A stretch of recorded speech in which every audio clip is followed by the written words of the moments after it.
எழுத்தாளர் ஹர்ஷகுமார் அவர்களின் தேவையெல்லாம் தேவதையே. அத்தியாயம் 40. ஷில்பா தனது நண்பர்களை வர சொல்ல அவர்களும் அவள் சொன்ன காஃபி ஷாப்பிற்கு வந்து சேர்ந்தனர். வசியின் பர்த்டேக்கு என்னென்ன பிளான் செய்ய வேண்டும் என கூறியவள், நாளைக்கு கேக் மட்டும் நான் வாங்கிட்டு வரேன் என அனைவருக்கும் இருக்கும் வேலையை பிரித்து கொடுக்க அனைவரும் சரி என ஒப்புக்கொண்டனர். சரி, இதெல்லாம் நம்ம ஜமாய்ச்சிடலாம். அப்புறம் அந்த தர்ஷினி கதை என்னாச்சு? ஆசிட் கூட வாங்கி வச்சிட்டேன் என ஸ்டீஃபன் சொல்ல உடனடியாக ஷில்பா, டேய் அதெல்லாம் வேணாம் என மறுத்து விட்டாள். ஓ வேணாமா? பல்லை கடித்தவன், சரிங்க லீடர், ஆனா என்ன தெரிஞ்சுக்கலாமா?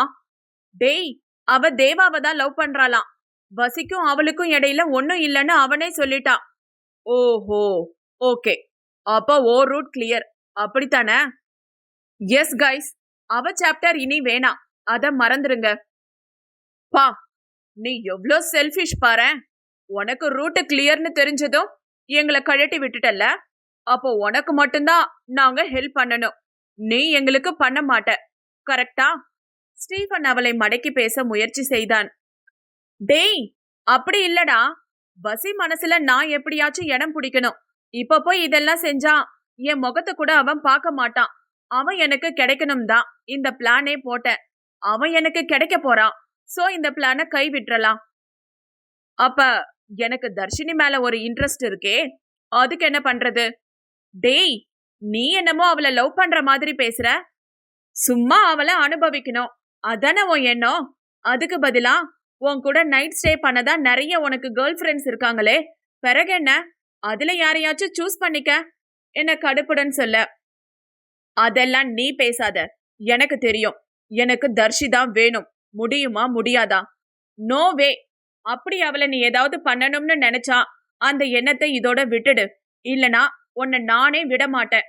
உனக்கு எங்க கூட இருக்க விருப்பம் இருந்தா இரு, இல்லையா கெட் லாஸ்ட், பிளடி ரேபிஸ்ட் என விரல் நீட்டி அவனை எச்சரித்தவள், வாங்க கைஸ் என மற்றவர்களை அழைத்து கொண்டு அங்கிருந்து செல்லவும் அவள் பின்னால் மற்றவர்களும் செல்ல ஸ்டீஃபனும் அவனின் மற்றொரு நண்பனும் அங்கேயே நின்றனர். டேய், என்னடா இவ இப்படி பேசிட்டு போறா? அவளை விடுடா லம்பாடி. எனக்கு அந்த தர்ஷிய எப்படியாச்சும் அடையணும்டா. வா, நாம தனியா திட்டம் தீட்டுவோம். பட் எல்லாம் முடிஞ்ச பிறகு பழி இவ மேல எப்படி என்றவன் வில்லத்தனமாய் செல்லும் ஷில்பாவையே பார்த்தான். ஏன் புள்ள, இன்னும் எம்புட்டு காலத்துக்கு என் கூட பேசாமலே இருப்ப? என்னால முடியல புள்ள. உன் கையால ஒரு வாய் கஞ்சி கூட ஊத்த மாட்ற. அன்னைக்கு அடி வாங்கின அவனே பெருசா எதுவும் கண்டுக்காம என்கிட்ட பேசுறான். உனக்கு என்ன புள்ள வந்துச்சு என்ன தட்டை கையில் ஏந்தியவாறு சரசுவிடம் கெஞ்சு கொண்டிருந்தார் மைக்கேல். யோ, நீ ஏன் போட்டு தின்னுட்டு போயா? சும்மா நொய் நொய்னே காது வலிக்குது. ஏன் புள்ள சொல்ல மாட்டேன்? உனக்கு என்ன, என்னை பார்க்காம இருந்துடுவ. ஆனா நான் இந்த பழா போன மனசுதான் கேட்க மாட்டுது. உன் முகத்தை பார்க்காம கிடந்து அடிச்சுக்குது. என் தொண்டை குழியில சோறு கூட உன் கையால சாப்பிடாம இறங்க மாட்டுது புள்ள என குரல் உடைந்து மைக்கேல் பேசவும் தான் சரசு இறங்கி வந்தார். தெரியுதுல, அப்புறம் எதுக்கு அவனை இந்த பாடுபடுத்துற? நீயே காதலிச்சு கல்யாணம் பண்ணவன் தானே, காதலுக்கு எதிரியா நிக்கிற எங்க அப்பா மாதிரியே. நீ லவ் பண்ணா தப்பில்ல, ஆனா உன் மவன் லவ் பண்ணுனா தப்போ? உனக்கு என்ன கேடு வந்துச்சு?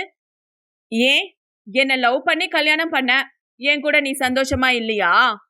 எனக்கு என்ன புள்ள குறை, நான் சந்தோஷமா தான் இருக்கேன். ஆனா நீதான் புள்ள சந்தோஷமா இல்ல என்ன மைக்கேல் முகத்தை தொங்க போட சரசு ஒன்றும் புரியாமல் அவர் அருகில் சென்று அமர்ந்தவள் அவர் தாடியை பிடித்து நிமிர்த்தி தன்னை பார்க்க வைத்தாள். யோ, நீ என்ன சொல்ற? நான் எப்பயா உன்கிட்ட சொன்ன சந்தோஷமா இல்லன்னு? என்னையா ஒளர்ற? உண்மையாகவே சரஸ்வதிக்கு ஒன்றும் புரியவில்லை. ஏன் புள்ள நடிக்கிற? நீ ஒவ்வொரு தடவையும் உங்க அம்மாவை நினைச்சு அழுறப்ப எனக்கு எம்புட்டு கஷ்டமா இருக்கும்னு தெரியுமா? எப்படி வாழ்ந்த புள்ள நீ? என்ன லவ் பண்ணதால இந்த உப்பு காத்துல என் கூட இந்த சின்ன வீட்டுல வாழ்ந்துட்டு இருக்க. எல்லாம் என்னால தானே என மனம் வருந்தி சொல்லவும் சரசுக்கு கண்களில் நீர் நிரம்பியது. யோ, பைத்தியமாயா நீ? எனக்கு உன் கூட இருக்கிறது தான் என் சந்தோஷம். இங்க பாரு, நான் செத்தாலும் ஓ மடியில தான் என் உயிர் போகணும். அந்த அளவுக்கு இன்னும் உன்னை மனசார விரும்புறேன். என்னையா குறை வச்ச எனக்கு? இத்தனை வருஷத்துல என்ன ஒரு முறையாச்சும் கண் கலங்க விட்டுருக்கியா? குடிசை வீட்ல வாழ்ந்த நீ அம்புட்டு கஷ்டத்துலயும் எனக்காக தான் இந்த வீட்டையே கட்டின. இத போய் சின்ன வீடுன்ற? இதுதான்யா என் சந்தோஷம். எனக்கு எங்க அப்பா அம்மாவை விட உன்னதாயா ரொம்ப பிடிக்கும் என கண் கலங்கி அவரின் நெஞ்சில் சாய்ந்து கொள்ள மைக்கேலும் அவரை அணைத்து கொண்டார். பயந்துட்டம் புள்ள. எங்க ஜெய்யும் என்ன மாதிரியே யாரையாச்சும் இழுத்துட்டு வந்து கல்யாணம் கட்டிக்கிட்டு உன்ன மாதிரியே அந்த புள்ளையையும் கஷ்டப்படுத்திடுவானோன்னு. வேற ஒன்னும் இல்ல. யோ, அவன் உன்ன மாதிரி இல்லையா? கண்டிப்பா நல்ல வேலைக்கு போய் தான் அவன் லவ் பண்ற பொண்ண கட்டிப்பான் பாரேன். ஓ, அப்ப பொண்ண பார்த்து வச்சிட்டீங்க அம்மாவும் பையனும்? கிண்டலாக கேட்க, ஆமா ஆமா, பொண்ணு பேரு அமுலியா. நல்லா இருக்கா? என்கிட்ட கூட அப்பப்போ பேசும். ரைட்டு. என் மகாராணி முடிவு பண்ணின பிறகு எனக்கு என்ன பிரச்சனை? ஆனா இந்த ஆர்வத்தை படிக்கிறதுல காட்டலாம். அதெல்லாம் படிப்பான் படிப்பான். படிக்காம எங்க போக போறான்? நல்ல நிலைமைக்கு வந்த பிறகுதாமா கல்யாணம் பண்ணிப்பேன்னு சொன்னான். என பெருமூச்சு விட்டவர் அன்று தேவா கடலில் விழுந்து சாக போனதை நினைத்து பார்த்து உள்ளுக்குள் பயந்தார். ஜெய், படிப்பு முடிஞ்சு என்ன ஜாப் உனக்கு போகணும்னு ஆசை என அமுலு கேட்க, எனக்கு ஒரு நல்ல ஐடி கன்சல்டண்டா ஆகணும். உனக்குடி என அமுலுவிடம் வடையை சாப்பிட்டபடி கேட்க, எனக்கு டீச்சர் ஆகணும்டா, அதான் ஆசை. சரி, நான் உன்னை கேட்கவா? எப்ப பாரு என்னைய கேக்குறல்ல, உங்க வீட்ல ஒத்துப்பாங்களான்னு.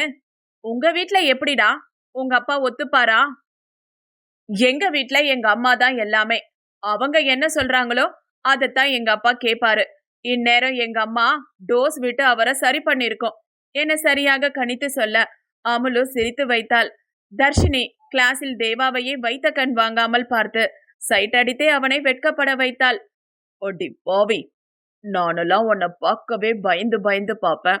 நீ என்னடானா இப்படி பச்சையா சைட் அடிச்சு என்னை வெக்கப்பட வைக்கிற என மனதிற்குள் எண்ணி சந்தோஷப்பட்டு கொண்டான். தர்ஷி எழுந்து அவன் அருகில் செல்லவும் நெஞ்சில் கை வைத்த தேவா, ஆஹா, வராளே வராளே, என்ன பண்ண போறாளோ என இதயம் படபடக்க அவளை பார்க்க அவன் அருகில் சென்று நெருங்கி அமர்ந்தவள், தேவா என குழையும் குரலில் அழைக்க தேவா அந்த குரலில் மயங்கியவன் என அஸ்கி வாய்ஸில் கேட்க, ஐ லவ் யூ தேவா என உதடு குவித்து சத்தம் வராமல் சொல்லியவளின் இதழ்களை கிள்ளி முத்தமிட விபரீத ஆசை தோன்றியது. அவள் கண்களையே இமைக்காமல் மெய் மறந்து பார்த்திருந்தான் அவன். தேவா, என்ன உனக்கு பிடிக்குமாடா என கேட்க தேவா அவளின் வசியத்தில் கவிழ்ந்தவன் என தலையாட்டினான். அப்போ என்னையே கல்யாணம் பண்ணிக்கிறியா என ஓப்பனாக கேட்டுவிட்டாள் தர்ஷி. தேவாவிற்கு சந்தோஷத்தில் மூச்சு முட்டி கண்களில் கண்ணீர் வர ஆரம்பிக்க, சொல்லுடா, இப்பவே அவளை கூப்பிட்டு எங்கேயாச்சும் போ, உன் மனசுல உள்ள காதலையும் சொல்லு. இதுக்கு மேல முடியாது. அவள் மீதுள்ள அளவு கடந்த காதலை சொல்லலனா இதயமே திக்கு முக்காடி போயிரும். ப்ளீஸ் சொல்லு என அவன் மனம் மோசை எழுப்ப, கண்டிப்பா சொல்லிதான் ஆகணும் என தலையாட்ட செல்வதற்குள், டேய் தேவா என சத்தமாக பெஞ்சதிர தட்டு மோசையில் இருவரும் தன் சுயத்திற்கு வந்தவர்கள் யார் என திரும்பி பார்க்க ஜெய்தான் நின்றிருந்தான். நல்ல வேலைடா மச்சான், வந்து காப்பாத்திட்ட என்பது போல் தேவா தலையை உலுக்கி பெருமூச்சு விட தர்ஷி ஜெய்யை முறைத்து வைத்தாள். சொதப்பிட்டியேடா கரடி பயலே என கோபத்துடன் தனது இடத்தில் சென்று அமர்ந்து விட்டாள். டேய் மச்சான், இந்த மாயக்காரி எனக்கு இப்போ வசியம் வச்சு மயக்குனாடா குழந்தை போல் தேவா சொல்ல ஜெய் சிரித்தவன், டேய் பாவண்டா, தவிக்கிறாடா, எப்படா உன் லவ்வ சொல்லுவ? தவிக்கட்டும், ஆனா அவ என்ன படுத்தின அளவுக்கெல்லாம் இல்லடா மச்சான். நாளைக்கு என் லவ்வ அந்த டைரிய கொடுத்து சொல்லுவேன். என் தேவதை கூட சந்தோஷமா ஒவ்வொரு நிமிஷமும் ரசிச்சு வாழணும்டா. கஷ்டமோ நஷ்டமோ அவ கூட கை கோர்த்துக்கிட்டே எல்லாத்தையும் கடக்கணும்.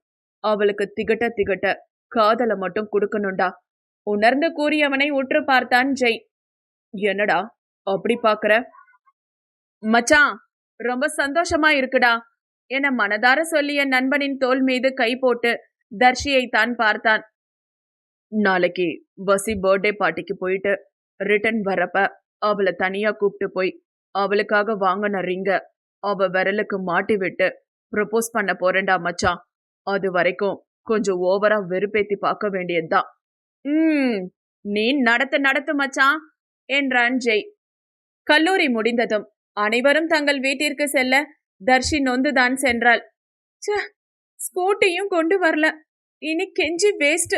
போய் அதிரடியா ஏறி அவன் பைக்கில் உட்காருவோம் என எண்ணியவள் வேகமாய் தேவாவின் பைக் இருக்கும் இடத்திற்கு செல்ல பார்க்க அதற்குள் அமுலுவும் சேர்ந்து கொண்டாள்.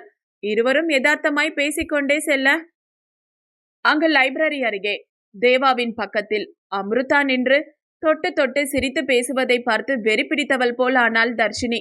தேவாவின் நிராகரிப்பும் எங்கே விட்டு சென்று விடுவானோ என்கிற பயமும் அவன் மீதுள்ள அதிகப்படியான பொசசிவ்னஸும் அவளின் புத்தியை பேதலிக்க வைக்க, அடிங்க, இதுக்கு மேல விட்டா இது சரிப்படாது.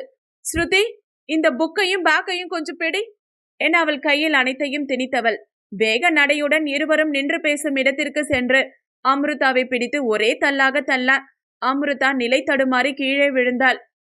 அடுத்த அத்தியாயம் நாளை. கதை பிடிச்சிருந்தா லைக் பண்ணுங்க, கமெண்ட் பண்ணுங்க, ஷேர் பண்ணுங்க. இது போன்ற கதைகளுக்கு சேனலை சப்ஸ்கிரைப் பண்ணுங்க.